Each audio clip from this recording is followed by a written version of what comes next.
Were you surprised that some of the cast members from that show went on to be kind of mega stars now? Not in the least bit surprised, no. I think everyone working knew that James Franco was going to be a gigantic star. There was really no doubt in anyone's mind how that was going to play out. And as far as Seth Rogen, I mean, just hanging out with the guy when he was 17 years old, you could see how immensely talented and funny he was. So I always figured it was just a matter of time before him and Siegel and everyone else really just sort of hit the ground running after the show, and they all did. Where's Gordon Crisp now? Do you still talk to him? Jerry Messing played Gordon Crisp, and unfortunately, I don't know where he is. I have not seen him or spoken to him in some time. But hey, in case you guys do, please tell him I said hello. Yeah, we'll try to track him down for you. Yeah, let me know. Well, since you mentioned it, we won't typecast you here as the Freaks and Geeks guy. We'll ask you about the Inglourious Basterds. Oh, hey, I appreciate that. How did you end up working with Tarantino on that movie? Let's see, that was sort of, I've been a monstrous fan of Quentin and his work for as long as I can remember, truly. And a dream of mine has always been to work with him on a film. And in the year 2003, when Kill Bill was coming out, both Kill Bills were coming out, and he was on this crazy promotion tour, I knew that he was going to be a guest on Jimmy Kimmel Live, promoting the movies. And I've known Jimmy for a long time. Awesome guy, old friend, and when he got the talk show, it was the best place to hang out most nights. So I would often go and just hang out in the green room and say hi to Jimmy or whoever was walking through there. But because I knew Quentin was going to be there, I made sure to be there that night. And so I found Quentin, and I'd remembered hearing a rumor from Judd Apatow that Quentin was a kind of a big Freaks and Geeks fan. So I stalked him in the green room until I found him, and then sure enough, he was a big Freaks and Geeks fan. We started talking about it right away, and then the conversation couldn't get really in depth because he was doing so many things. But then he came back a couple months later to promote Volume 2, and I went back again to say hello to him, and this time we really hit it off and had a great, long, 90-minute conversation. And at the end of it, he said, well, hey, man, I think you're awesome. I'd love to work with you someday. And I said, yeah, that'd be all right. And so then I don't see him for about 5 years. And then when I hear he's casting for Inglourious Basterds, specifically looking for young Jewish actors, I said, well, how can I possibly be wrong for this? I figured I couldn't, so I sent out. I had my agent try to get in touch, but before they even could, Quentin was calling for me. So that's how that went down. I think, Ton, you got a phone call on that, didn't you? Yeah, but he was busy. Yeah, I was busy at the time. Oh, too bad. No. I'll have you in the sequel. Yeah, right. Inglourious Basterds is. Yeah. There it is. Bastards is. So what? Was it a really great experience working with him, or oh my God, how was it on set and everything? It was an absolute dream come true. He is the mad genius, as far as I'm concerned. There is nothing more fun than watching him, be in command of a set. It's like watching a general in charge of a Navy fleet. How he just has such control over everything going on. Everyone knows. And he doesn't micromanage, and yet he's fully aware of everything going on. And that's I've really never seen anything like it, how everyone just sort of knew how to work with Quentin to make sure he was aware of everything and was comfortable with everything. And I never saw the man get upset. He was just totally in control, a very cool guy. So what kind of things are you up to now? Now I got a lot of internet stuff going on, actually, which is crazy to say, because a couple of years ago that was like jury duty, doing an internet series. But now it's kind of it's pretty awesome. There's real budgets now. There's some actual money in it. So I got I got one web series currently online called Vamped Out, and that's a web series I did with Kevin Pollak and Jason Antoon. Very, very funny. It's about, obviously, vampires, but not in the traditional sense. It is. We are mocking the fact that how popular vampires are right now. And people can see that on a website called babblegum.com, BABELGUM.com. And then I have another web series that hasn't started streaming yet, but I think it will by next month. And that one's called Held Up. And people can catch that on Crackle, CRAKLE, I think. That is Sony's arm of web production. Okay. CRACKLE. You know what? Google it. Google Sony Crackle. Your listeners are smart. They can figure it out. Obviously, I can't spell right now.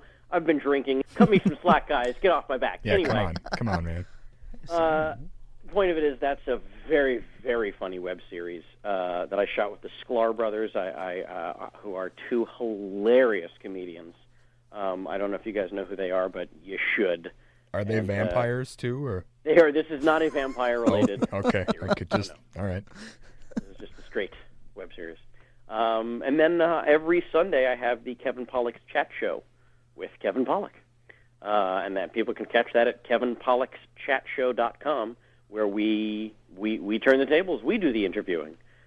We've had some amazing guests: Weird Al, Kevin Smith, Matthew Perry, Eddie Izzard. Amazing guests. We've been on about a year and a half now, and the show just keeps getting better. And that's every Sunday live on the internet at let's see, if it's 3 p.m. Pacific. You do the math. Whatever time zone you guys are in. You in Central? Central.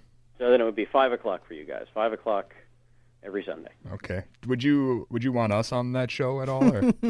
Absolutely. Okay. Why don't you guys come by around 8, 9 o'clock Sunday? All right.